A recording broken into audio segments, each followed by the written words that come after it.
पृथु के चरित्र तथा सूर्य वंश का वर्णन। भीष्म जी ने पूछा, ब्राह्मण, सुना जाता है पूर्व काल में बहुत से राजा इस पृथ्वी का उपभोग कर चुके हैं। पृथ्वी के संबंध में ही राजाओं को पार्थिव या पृथ्वीपति कहते हैं, परंतु इस भूमि की जो पृथ्वी संज्ञा है वह किसके संबंध से हुई है? भूमि को यह पारिभाषिक संज्ञा किस लिए दी गई, अथवा उसका गौ नाम भी क्यों पड़ा है, यह मुझे बताइए। पुलस्त्य जी कहते हैं, स्वयंभू मनु के वंश में एक अंग नाम के प्रजापति थे। उन्होंने मृत्यु की कन्या सुनीता के साथ विवाह किया था। सुनीता का मुख बड़ा कुरूप था। उससे वेन नामक पुत्र हुआ जो सदा अधर्म में ही लगा रहता था। वह लोगों की बुराई करता और पराई स्त्रियों को हड़प लेता था। एक दिन महर्षियों ने उसकी भलाई और जगत के उपकार के लिए उसे बहुत कुछ समझाया बुझाया, परंतु उसका अंतःकरण अशुद्ध होने के कारण उसने उनकी बात नहीं मानी, प्रजा को अभय दान नहीं दिया। तब ऋषियों ने शाप देकर उसे मार डाला। फिर अराजकता के भय से पीड़ित होकर पाप रहित ब्राह्मणों ने वेन के शरीर का बलपूर्वक मंथन किया। मंथन करने पर उसके शरीर से पहले म्लेच्छ जातियां उत्पन्न हुई, जिनका रंग काले अंजन के समान था। तत्पश्चात उसके दाहिने हाथ से एक दिव्य तेजोमय शरीरधारी धर्मात्मा पुरुष का प्रादुर्भाव हुआ, जो धनुष, बाण और गदा धारण किए हुए थे तथा रत्नमय कवच एवं अंगदादी आभूषणों से विभूषित थे। वे पृथु के नाम से प्रसिद्ध हुए। उनके रूप में साक्षात भगवान विष्णु ही अवतरीण हुए थे। ब्राह्मणों ने उन्हें राज्य पर अभिषिक्त किया। राजा होने पर उन्होंने देखा कि इस भूतल से धर्म उठ गया है, न कहीं स्वाध्याय होता है, न वशटकार आदि ही होते हैं। तब वे क्रोध करके अपने बाण से पृथ्वी को विदीर्ण कर डालने के लिए उद्यत हो गए। यह देख पृथ्वी गौ का रूप धारण करके भाग खड़ी हुई। उसे भागते देख पृथु ने भी उसका पीछा किया। तब वह एक स्थान पर खड़ी होकर बोली, राजन, मेरे लिए क्या आज्ञा होती है? पृथु ने कहा, सुव्रते, संपूर्ण चराचर जगत के लिए जो अभिष्ट वस्तु है उसे शीघ्र प्रस्तुत करो। पृथ्वी ने बहुत अच्छा कहकर स्वीकृति दे दी। तब राजा ने स्वयंभू मनु को बछड़ा बनाकर अपने हाथ में पृथ्वी का दूध दुआ। वही दूध अन्न हुआ जिससे सारी प्रजा जीवन धारण करती है।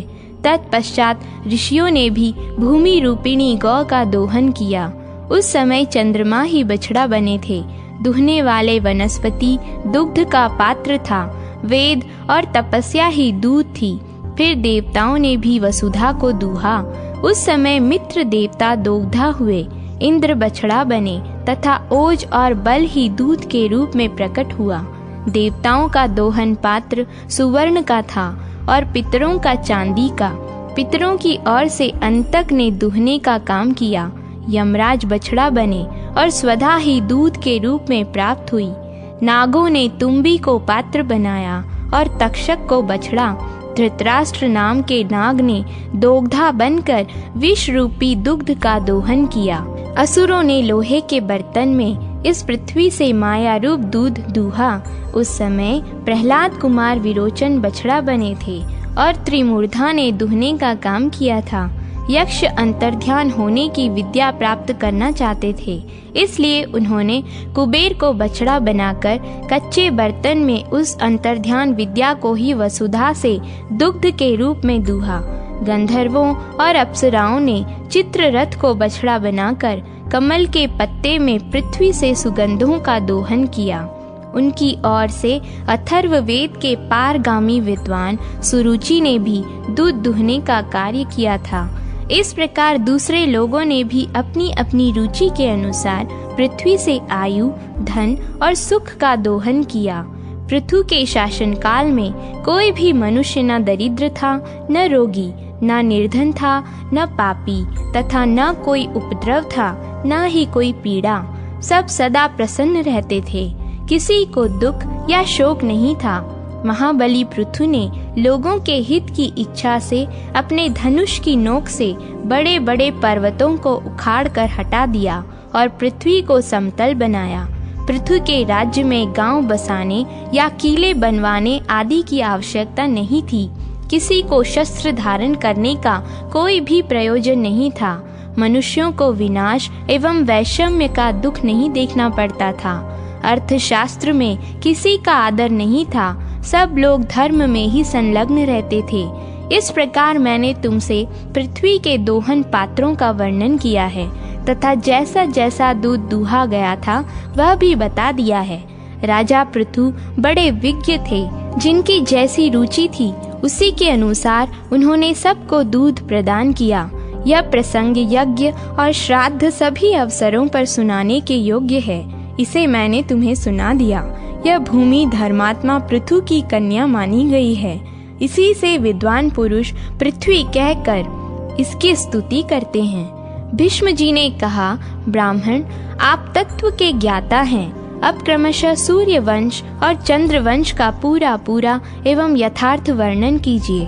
पुलस्त्य जी कहते हैं, राजन पूर्व काल में कश्यप जी से अदिति के गर्भ से विवस्वान नामक पुत्र हुए। विवस्वान के 3 स्त्रियां थीं, संज्ञा, राज्ञी और प्रभा। राज्ञी ने रैवत नामक पुत्र को उत्पन्न किया। प्रभा से प्रभात की उत्पत्ति हुई। संज्ञा विश्वकर्मा की पुत्री थी। उसने वैवस्वत मनु को जन्म दिया। कुल काल पश्चात संज्ञा के गर्भ से यम और यमुना नामक 2 जुड़वी संतानें पैदा हुईं। तदनंतर वह विवस्वान के तेजोमय स्वरूप को न सह सकी, अतः उसने अपने शरीर से अपने ही समान रूप वाली एक नारी को प्रकट किया। उसका नाम छाया हुआ। छाया सामने खड़ी होकर बोली, देवी मेरे लिए क्या आज्ञा है?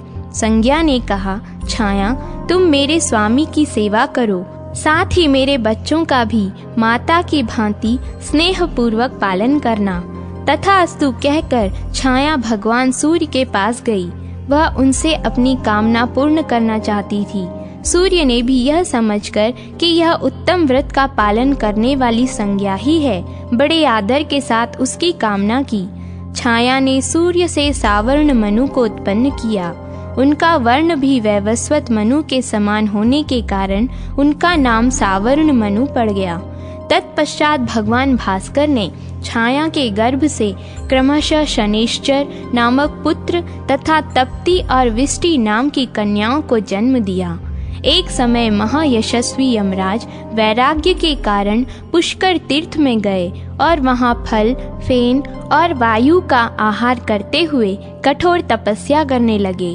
उन्होंने 100 वर्षों तक तपस्या के द्वारा ब्रह्मा जी की आराधना की।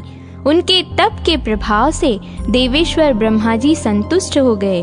तब यमराज ने उनसे लोकपाल का पद, अक्षय पितृलोक का राज्य तथा धर्माधर्ममय जगत की देखरेख का अधिकार मांगा।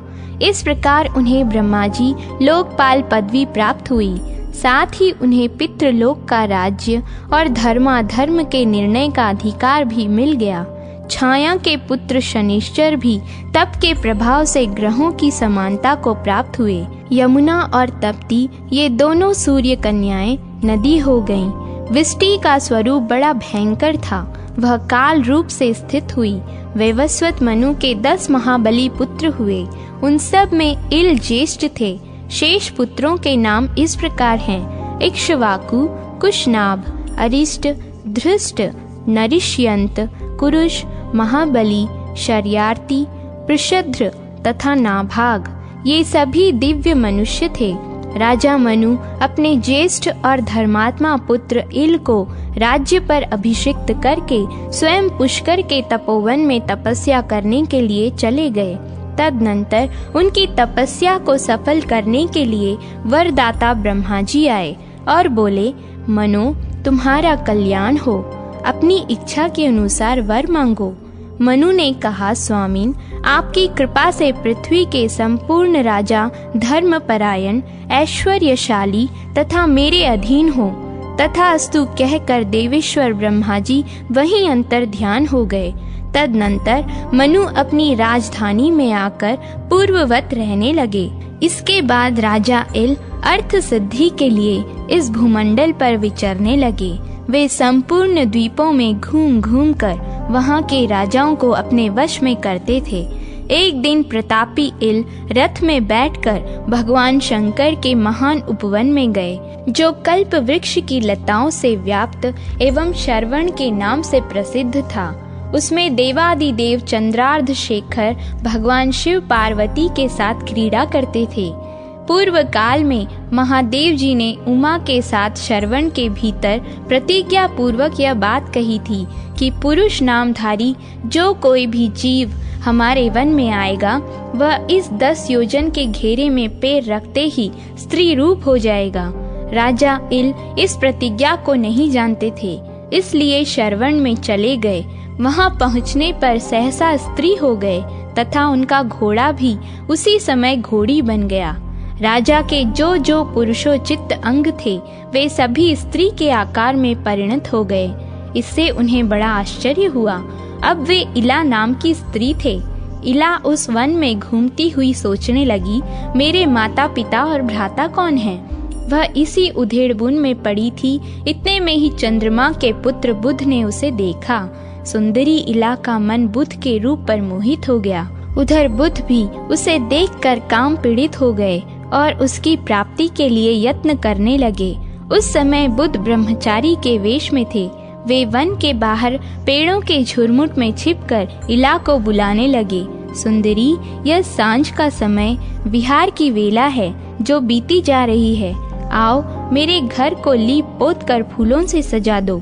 इला बोली, तपोधन, मैं यह सब कुछ भूल गई हूँ। बताओ मैं कौन हूँ, तुम कौन हो, मेरे स्वामी कौन हैं, तथा मेरे कुल का परिचय क्या है? बुध ने कहा, सुंदरी, तुम इला हो। मैं तुम्हें चाहने वाला बुध हूँ। मैंने बहुत विद्या पढ़ी है। तेजस्वी के कुल में मेरा जन्म हुआ है। मेरे पिता ब्राह्मणों के राजा चंद्रमा हैं।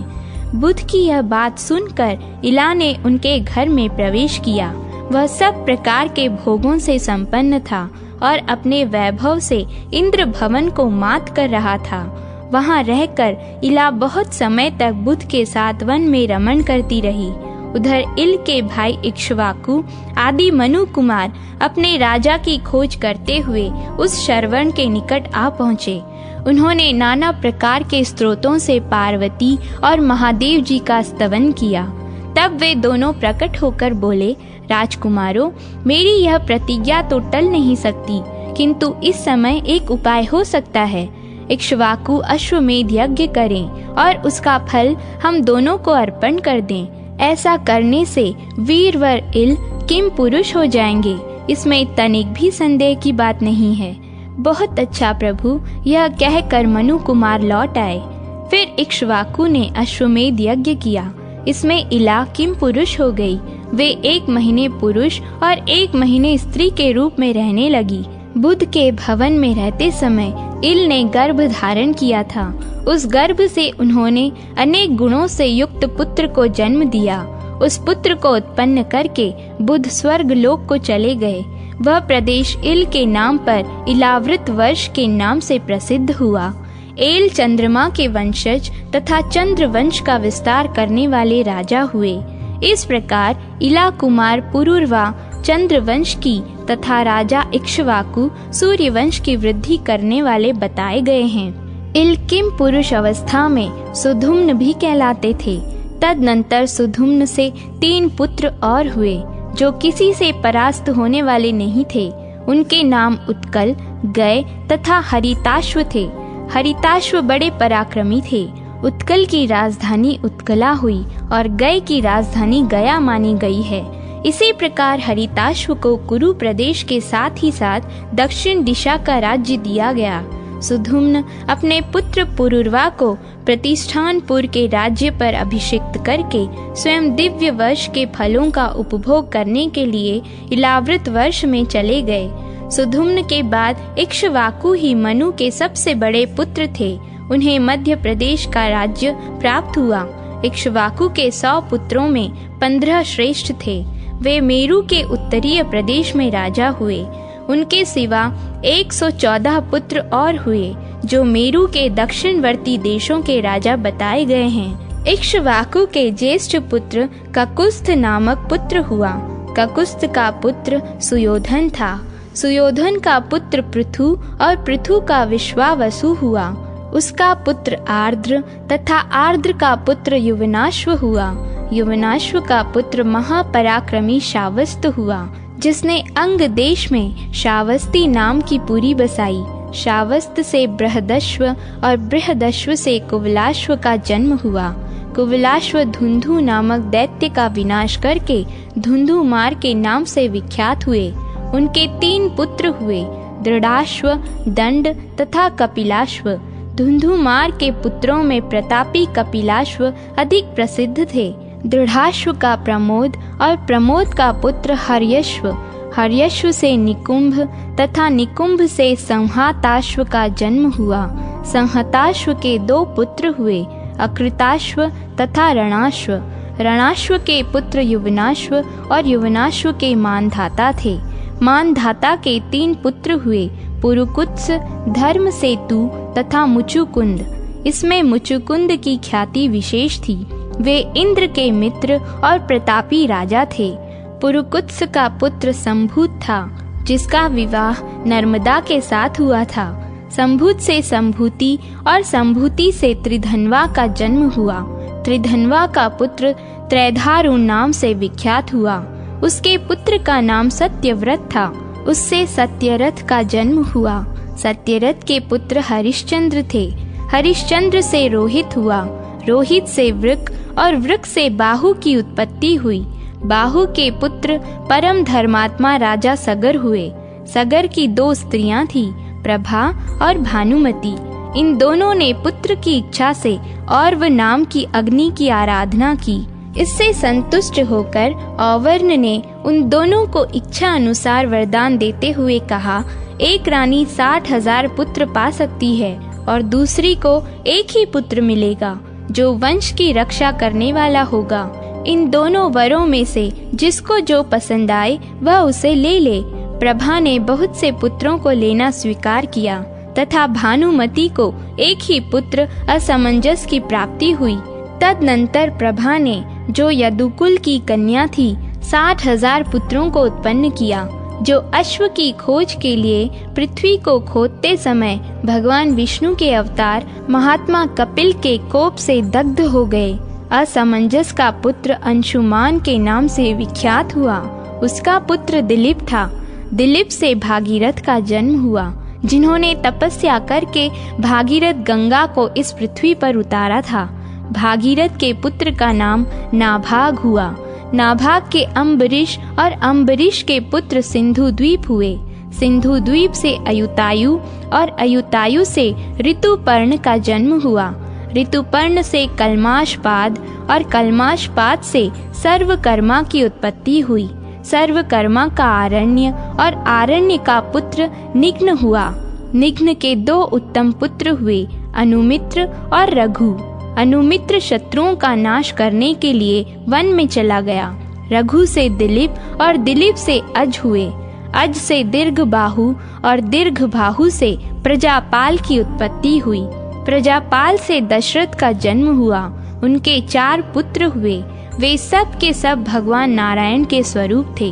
उनमें राम सबसे बड़े थे, जिन्होंने रावण को मारा और रघुवंश का विस्तार किया, तथा भृगुवंशियों में श्रेष्ठ वाल्मीकि ने रामायण के रूप में जिनके चरित्र का चित्रण किया। राम के 2 पुत्र हुए, कुश और लव। ये दोनों ही इक्ष्वाकु वंश का विस्तार करने वाले थे। कुश से अतिथि और अतिथि से निषद का जन्म हुआ। निषद से नल, नल से नभा, नभा से पुंडरीक और पुंडरीक से क्षेम धनवा की उत्पत्ति हुई। क्षेम धनवा का पुत्र देवानिक हुआ। वह वीर और प्रतापी था। उसका पुत्र अहिनगु हुआ।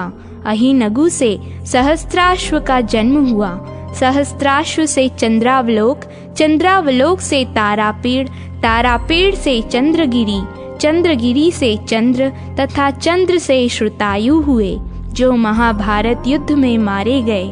नल नाम के 2 राजा प्रसिद्ध हैं। एक तो वीरसेन के पुत्र थे और दूसरे निषद के।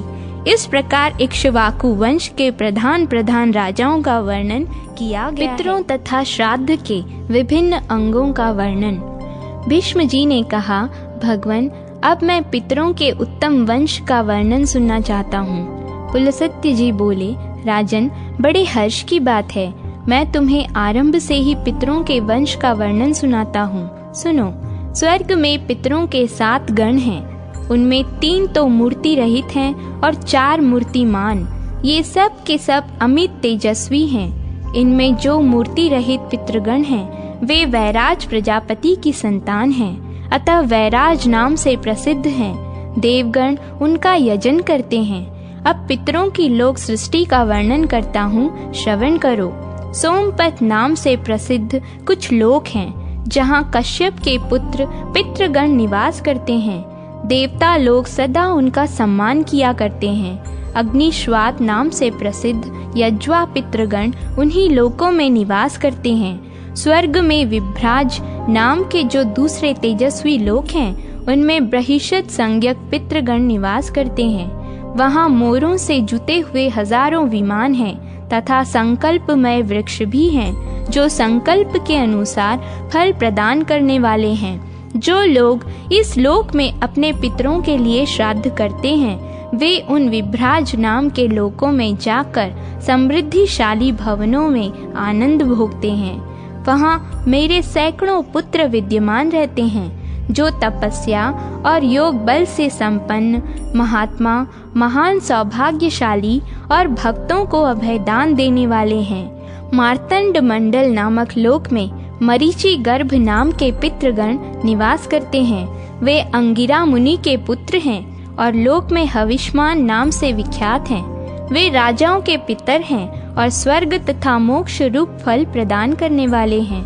तीर्थों में श्राद्ध करने वाले श्रेष्ठ क्षत्रिय उन्हीं के लोक में जाते हैं। कामदुग नाम से जो प्रसिद्ध लोक है, वे इच्छा अनुसार भोग की प्राप्ति कराने वाले हैं। उनमें सुस्वद नाम के पितर निवास करते हैं। लोक में वे आज्यप नाम से विख्यात हैं और प्रजापति कदर्म के पुत्र हैं। पुलह के बड़े भाई से उत्पन्न वैश्यगण उन पितरों की पूजा करते हैं। श्राद्ध करने वाले पुरुष उस लोक में पहुंचने पर एक ही साथ हजारों जन्मों के परिचित माता पिता, भाई, सास, मित्र, संबंधी तथा बंधुओं का दर्शन करते हैं। इस प्रकार पितरों के 3 गण बताए गए हैं। अब चौथे गण का वर्णन करता हूँ। ब्रह्मलोक के ऊपर सुमानस नाम के लोक स्थित हैं, जहाँ सोमप नाम से प्रसिद्ध सनातन पितरों का निवास है। वे सब के सब धर्ममय स्वरूप धारण करने वाले तथा ब्रह्मा जी से भी श्रेष्ठ हैं। स्वधा से उनकी उत्पत्ति हुई है। वे योगी हैं, अतः ब्रह्म भाव को प्राप्त होकर सृष्टि आदि करके सब इस समय मानसरोवर में स्थित हैं। इन पितरों की कन्या नर्मदा नाम की नदी है, जो अपने जल से समस्त प्राणियों को पवित्र करती हुई पश्चिम समुद्र में जा मिलती है। उन सोमप नाम वाले पितरों से ही संपूर्ण प्रजा सृष्टि का विस्तार हुआ है। ऐसा जानकर मनुष्य सदा धर्म भाव से उनका श्राद्ध करते हैं। उन्हीं के प्रसाद से योग का विस्तार होता है। आदि सृष्टि के समय इस प्रकार पितरों का श्राद्ध प्रचलित हुआ। श्राद्ध में उन सब के लिए चांदी के पात्र अथवा चांदी से युक्त पात्र का उपयोग करना चाहिए। स्वधा शब्द के उच्चारण पूर्वक पितरों के उद्देश्य से किया हुआ श्राद्ध दान पितरों को सर्वदा संतुष्ट करता है। विद्वान पुरुषों को चाहिए कि वे अग्निहोत्री एवं सोमपाई ब्राह्मणों के द्वारा अग्नि में हवन कराकर पितरों को तृप्त करें। अग्नि के अभाव में ब्राह्मण के हाथ में अथवा जल में या शिव जी के स्थान के समीप पितरों के निमित्त दान करें। ये ही पितरों के लिए निर्मल स्थान है। पितृ कार्य में दक्षिण दिशा उत्तम मानी गई है। यज्ञोपवीत को अपसव्य अर्थात दाहिने कंधे पर करके किया हुआ तर्पण, तिलदान तथा स्वधा के उच्चारण पूर्वक किया हुआ श्राद्ध ये सदा पितरों को तृप्त करते हैं। कुश, उड़द, साठी, धान का चावल, गाय का दूध, मधु, गाय का घी, सांवा, अघनी का चावल, जौ, तीना का चावल, मूंग, गन्ना और सफेद फूल, ये सब वस्तुएं पितरों को सदा प्रिय हैं। अब ऐसे पदार्थ बताता हूँ जो श्राद्ध में सर्वदा वर्जित है। मसूर, सन, मटर, राजमाश, कुल्थी, कमल, बिल्व, मदार, धतूरा, पारिभद्राट, रूषक, भेड़ बकरी का दूध, कोदो, दारवरट, कैथ, महुआ और अलसी, ये सब निषिद्ध है। अपनी उन्नति चाहने वाले पुरुष को श्राद्ध में इन वस्तुओं का उपयोग कभी नहीं करना चाहिए। जो भक्ति भाव से पितरों को प्रसन्न करता है उसे पितर भी संतुष्ट करते हैं। वे पुष्टि, आरोग्य, संतान एवं स्वर्ग प्रदान करते हैं। पितृ कार्य देव कार्य से भी बढ़कर है। अतः देवताओं को तृप्त करने से पहले पितरों को ही संतुष्ट करना श्रेष्ठ माना गया है। कारण पितृगण शीघ्र ही प्रसन्न हो जाते हैं, सदा प्रिय वचन बोलते हैं, भक्तों पर प्रेम रखते हैं और उन्हें सुख देते हैं। पितर पर्वों के देवता हैं, अर्थात प्रत्येक पर्व पर पितरों का पूजन करना उचित है। हविष्मान संज्ञक पितरों के अधिपति सूर्य देव ही श्राद्ध के देवता माने गए हैं। भीष्म जी ने कहा, ब्रह्मवेत्ताओं में श्रेष्ठ पुलस्त्य जी, आपके मुंह से ये सारा विषय सुनकर मेरी इसमें बड़ी भक्ति हो गई है। अतः अब मुझे श्राद्ध का समय, उसकी विधि तथा श्राद्ध का स्वरूप बतलाइए। श्राद्ध में कैसे ब्राह्मणों को भोजन कराना चाहिए तथा किनको छोड़ना चाहिए?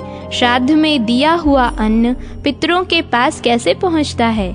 किस विधि से श्राद्ध करना उचित है और वह किस तरह उन पितरों को तृप्त करता है? पुलस्त्य जी बोले, राजन, अन्न और जल से अथवा दूध एवं फल मूल आदि से पितरों को संतुष्ट करते हुए प्रतिदिन श्राद्ध करना चाहिए। श्राद्ध 3 प्रकार का होता है, नित्य, नैमित्तिक और काम्य। पहले नित्य श्राद्ध का वर्णन करता हूँ। उसमें अर्घ्य और आवाहन की क्रिया नहीं होती, उसे अदेव समझना चाहिए। उसमें विश्व देवों को भाग नहीं दिया जाता।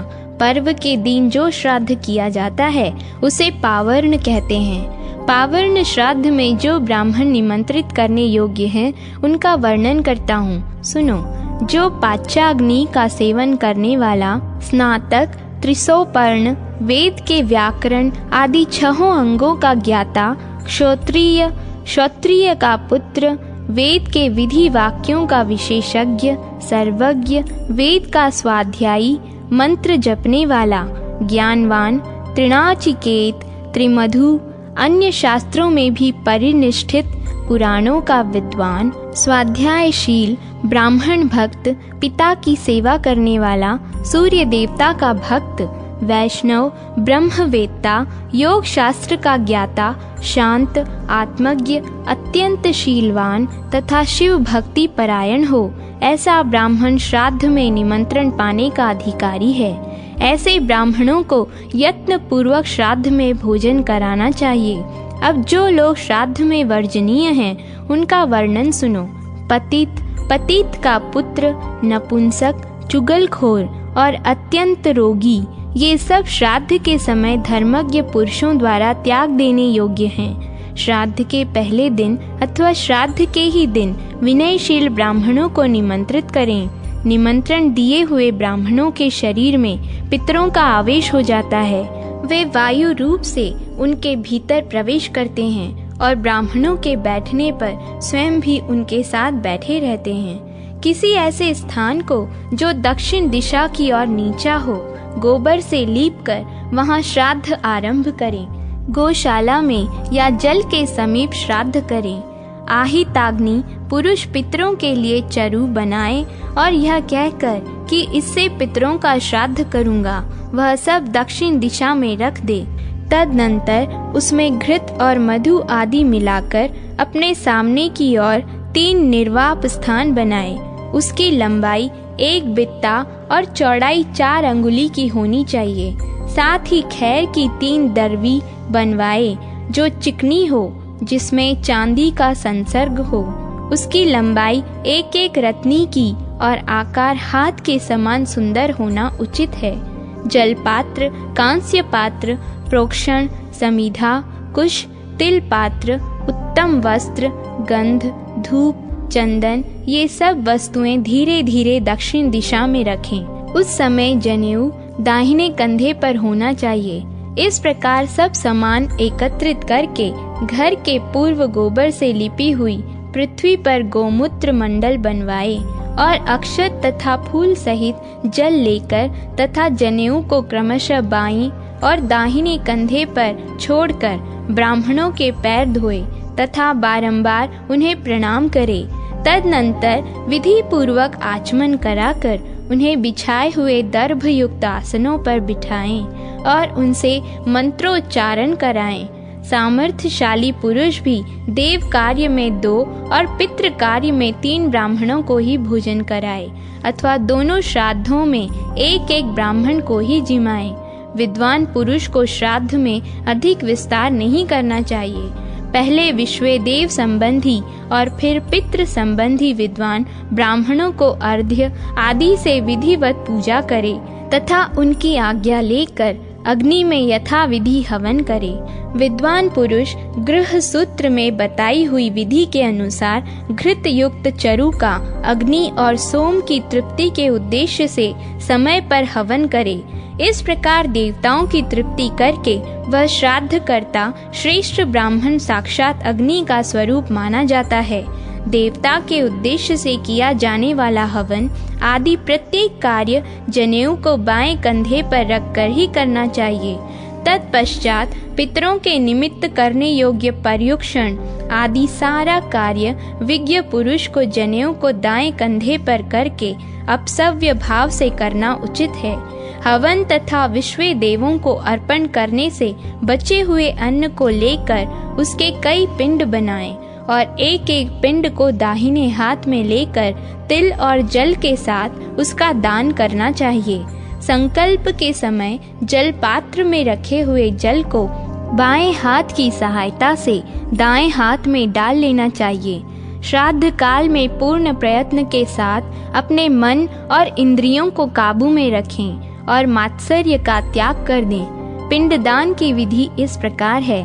पिंड देने के लिए बनाई हुई वेदियों पर यत्न पूर्वक रेखा बनाएं। इसके बाद अवनेजन पात्र में जल लेकर रेखांकित वेदी पर गिराएं।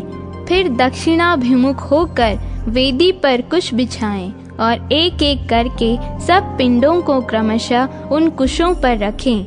उस समय पितर के नाम, गोत्र आदि का उच्चारण करते हुए संकल्प पढ़ना चाहिए। पिंडदान के पश्चात अपने दाएं हाथ को पिंडाधार भूत कुशों पर पोंछना चाहिए। यह लेप भाग भोजी पितरों का भाग है। उस समय ऐसे ही मंत्र का जप अर्थात लेप भाग भुजः पितर स्तुयन्तु इत्यादि वाक्यों का उच्चारण करना उचित है। इसके बाद पुनः प्रत्यवनेजन करे अर्थात अवनेजन पात्र में जल लेकर उससे प्रत्येक पिंड को नहलाएं। फिर जल युक्त पिंडों को नमस्कार करके श्राद्ध कल्पोक्त वेद मंत्रों के द्वारा पिंडों पर पितरों का आवाहन करें और चंदन, धूप आदि पूजन सामग्रियों के द्वारा उसकी पूजा करें। तत्पश्चात आहवनी आदि अग्नियों के प्रतिनिधि भूत 1-1 ब्राह्मण को जल के साथ 1-1 दर्वी प्रदान करें। फिर विद्वान पुरुष पितरों के उद्देश्य से पिंडों के ऊपर कुश रखे तथा पितरों का विसर्जन करे। तदनंतर क्रमशः सभी पिंडों में से थोड़ा थोड़ा अंश निकालकर सबको एकत्र करे और ब्राह्मणों को यत्न पूर्वक पहले वहीं भोजन कराएं, क्योंकि उन पिंडों का अंश ब्राह्मण लोग ही भोजन करते हैं। इसीलिए अमावस्या के दिन किए हुए पावर्ण श्राद्ध को अन्वाहार्य कहा जाता है। पहले अपने हाथ में पावित्री सहित तिल और जल लेकर पिंडों के आगे छोड़ दें और कहें एषा स्वधा अस्तु। इसके बाद परम पवित्र और उत्तम अन्न परोसकर उसकी प्रशंसा करते हुए उन ब्राह्मणों को भोजन कराएं। उस समय श्री भगवान नारायण का स्मरण करते रहें और क्रोधी स्वभाव को सर्वथा त्याग दें। ब्राह्मणों को तृप्त जानकर विकिरान्न दान करे। यह सब वर्णों के लिए उचित है। विकिरान्न दान की विधि यह है, तिल सहित अन्न और जल लेकर उसे कुश के ऊपर पृथ्वी पर रख दें। जब ब्राह्मण आचमन कर लें तो पुनः पिंडों पर जल गिराएं। फूल, अक्षत, जल छोड़ना और स्वधा वाचन आदि सारा कार्य पिंड के ऊपर करें। पहले देव श्राद्ध की समाप्ति करके फिर पितृ श्राद्ध की समाप्ति करें। अन्यथा श्राद्ध का नाश हो जाता है। इसके बाद नतमस्तक होकर ब्राह्मणों की प्रदक्षिणा करके उनका विसर्जन करें। यह आहिताग्नि पुरुषों के लिए अन्वाहार्य पार्वण श्राद्ध बतलाया गया है। अमावस्या के पर्व पर किए जाने के कारण यह पार्वण कहलाता है। यही नैमित्तिक श्राद्ध है। श्राद्ध के पिंड गाय या बकरी को खिला दें अथवा ब्राह्मणों को दे दें अथवा अग्नि या जल में छोड़ दें। यह भी न हो तो खेत में बिखेर दें अथवा जल की धारा में बहा दें। पत्नी विनीत भाव से आकर मध्यम अर्थात पितामह के पिंड को ग्रहण करे और उसे खा जाए। उस समय आधत्त पितरो गर्भम इत्यादि मंत्र का उच्चारण करना चाहिए। श्राद्ध और पिंडदान आदि की स्थिति तभी तक रहती है जब तक ब्राह्मणों का विसर्जन नहीं हो जाता। इसके विसर्जन के पश्चात पितृ कार्य समाप्त हो जाता है। उसके बाद बलि वैश्वदेव करना चाहिए। तदनंतर अपने बंधु बांधवों के साथ पितरों द्वारा सेवित प्रसाद स्वरूप अन्न भोजन करें। श्राद्ध करने वाले यजमान तथा श्राद्ध भोजी ब्राह्मण दोनों को उचित है कि वे दोबारा भोजन न करें, राह न चलें, मैथुन न करें। साथ ही उस दिन स्वाध्याय, कलह और दिन में शयन इन सब को सर्वथा त्याग दें। इस विधि से किया हुआ श्राद्ध धर्म, अर्थ और काम तीनों की सिद्धि करने वाला होता है। कन्या, कुंभ और वृष राशि पर सूर्य के रहते कृष्ण पक्ष में प्रतिदिन श्राद्ध करना चाहिए। जहाँ जहाँ सपिंडीकरण रूप श्राद्ध करना हो वहाँ अग्निहोत्र करने वाले पुरुष को सदा इसी विधि से करना चाहिए। अब मैं ब्रह्मा जी के बताए हुए साधारण श्राद्ध का वर्णन करता हूँ, जो भोग और मोक्ष रूप फल देने वाला है। उत्तरायण और दक्षिणायन के प्रारंभ के दिन विषुव नामक योग में प्रत्येक अमावस्या को, प्रति संक्रांति के दिन अष्टा का माघ, फाल्गुन और आश्विन मास के कृष्ण पक्ष की अष्टमी में, पूर्णिमा को आर्द्रा, मघा और रोहिणी इन नक्षत्रों में श्राद्ध के योग्य उत्तम पदार्थ और सुपात्र ब्राह्मण के प्राप्त होने पर व्यतिपात, विष्टि और वैधृति योग के दिन, वैशाख की तृतीया को, कार्तिक की नवमी को, माघ की पूर्णिमा तथा भाद्रपद की त्रयोदशी तिथि को भी श्राद्ध करना उचित है। उपयुक्त तिथियां युगादि कहलाती हैं। ये पितरों का उपकार करने वाली हैं। इसी प्रकार मनवंतरादि तिथियों में भी विद्वान पुरुष श्राद्ध का अनुष्ठान करे। आश्विन शुक्ला नवमी, कार्तिक शुक्ला द्वादशी, चैत्र तथा भाद्रपद की शुक्ला तृतीया, फाल्गुन की अमावस्या, पौष की शुक्ला एकादशी, आषाढ़ शुक्ला दशमी, माघ शुक्ला सप्तमी, श्रावण कृष्णा अष्टमी, आषाढ़, कार्तिक, फाल्गुन और ज्येष्ठ की पूर्णिमा, इन तिथियों को मनवंतरादि कहते हैं। ये दिए हुए दान को अक्षय देने वाली हैं। विज्ञ पुरुष को चाहिए कि वैशाख की पूर्णिमा को ग्रहण के दिन किसी उत्सव के अवसर पर और महालय में तीर्थ मंदिर, गौशाला, द्वीप, उद्यान तथा घर आदि में लिपे पुते एकांत स्थान में श्राद्ध करे। पहले विश्व देवों के लिए आसन देकर जौ और पुष्पों से उनकी पूजा करें। विश्व देवों के दो आसन होते हैं। एक पर पिता, पितामह आदि संबंधी विश्व देवों का आवाहन होता है और दूसरे पर माता, महादि संबंधी विश्व देवों का। उनके लिए 2 अर्धपात्र जौ और जल आदि से भर दें और उन्हें कुश की पवित्री पर रखें। शन्नो देवीर्भिष्टये इत्यादि मंत्र से जल तथा यवोस्वी इत्यादि के द्वारा जौ के दोनों को उन पात्रों में छोड़ना चाहिए।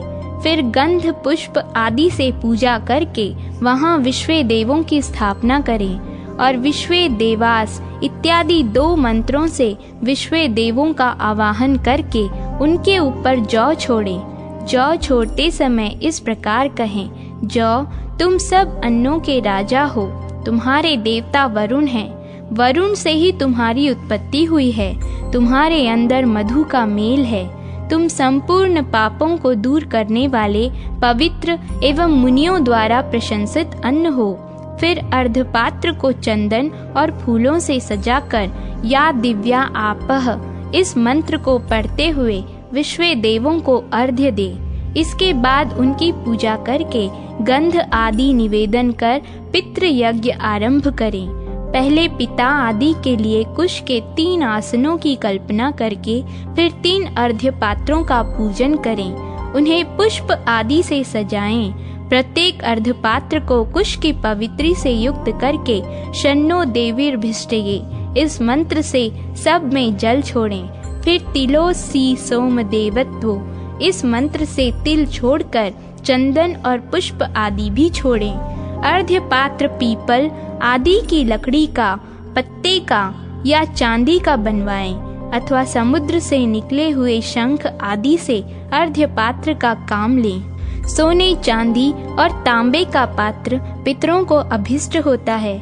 चांदी की तो चर्चा सुनकर भी पितर प्रसन्न हो जाते हैं। चांदी का दर्शन अथवा चांदी का दान उन्हें प्रिय है।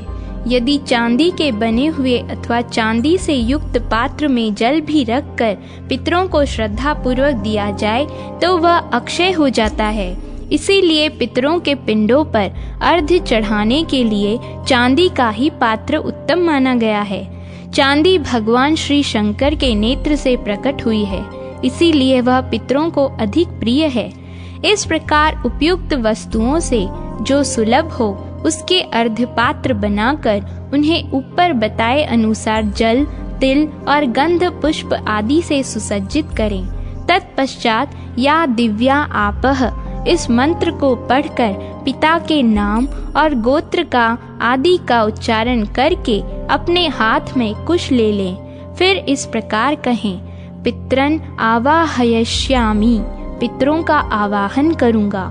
तब निमंत्रण में आए हुए ब्राह्मण तथास्तु कहकर श्राद्धकर्ता को आवाहन के लिए आज्ञा प्रदान करें। इस प्रकार ब्राह्मणों की अनुमति लेकर उशंतसत्वा निधिमहि आयन्तु नः पितरः इन 2 ऋचाओं का पाठ करते हुए वह पितरों का आवाहन करे। तदनंतर या दिव्या आपह इस मंत्र से पितरों को अर्घ्य देकर प्रत्येक के लिए गंध पुष्प आदि पूजोपचार एवं वस्त्र चढ़ाएं तथा पृथक पृथक संकल्प पढ़कर उन्हें समर्पित करें। पहले अनुलोम क्रम से अर्थात पिता के उद्देश्य से दिए हुए अर्घ्य पात्र का जल पितामह के अर्घ्य पात्र में डालें और फिर पितामह के अर्घ्य पात्र का सारा जल प्रपितामह के अर्घ्य पात्र में डाल दें। फिर विलोम क्रम से अर्थात प्रपितामह के अर्घ्य पात्र को पितामह के अर्घ्य पात्र में रखें और उन दोनों पात्रों को उठाकर पिता के अर्घ्य पात्र में डाल दें। इस प्रकार तीनों अर्घ्य पात्रों को एक दूसरे के ऊपर करके पिता के आसन के उत्तर भाग में पितृभ्य स्थानमसि ऐसा कहकर उन्हें ढुलका दे, उलट कर रख दे। ऐसा करके अन्न परोसने का कार्य करे। परोसने के समय भी पहले अग्नि कार्य करना चाहिए, अर्थात थोड़ा सा अन्न निकालकर अन्न नये कव्य वाहनाय स्वाहा और सोमाय पितृमते स्वाहा इन 2 मंत्रों से अग्नि और सोम देवता के लिए अग्नि में 2 बार आहुति डालें। इसके बाद दोनों हाथों से अन्न निकालकर परोसें। परोसते समय उशंतस्त्वा निधिमहि इत्यादि मंत्र का उच्चारण करता रहे।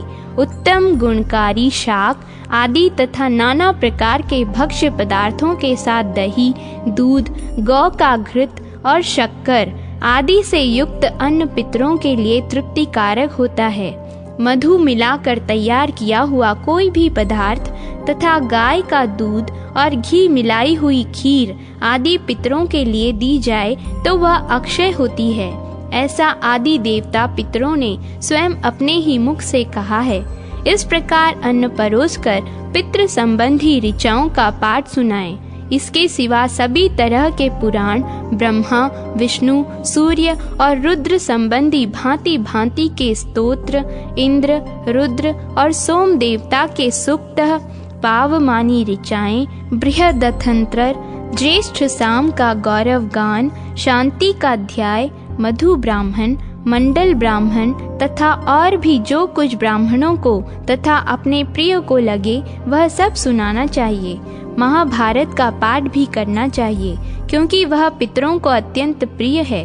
ब्राह्मणों के भोजन कर लेने पर अन्न और जल आदि शेष रहे, उसे उनके आगे जमीन पर बिखेर दें। यह उन जीवों का भाग है जो संस्कार आदि से हीन होने के कारण अधम गति को प्राप्त हुए हैं। ब्राह्मणों को तृप्त जानकर उन्हें हाथ मुंह धोने के लिए जल प्रदान करें। इसके बाद गाय के गोबर और गोमूत्र से लिपी हुई भूमि पर दक्षिणाग्र कुश बिछाकर उनके ऊपर यत्न पूर्वक पितृ यज्ञ की भांति विधिवत पिंडदान करें।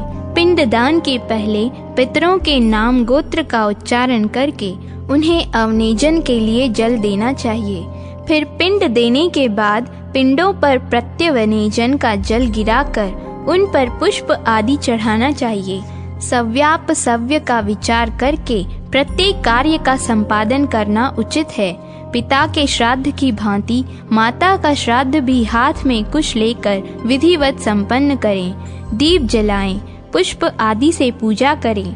ब्राह्मणों के आचमन कर लेने पर स्वयं भी आचमन करके एक एक बार सबको जल दे।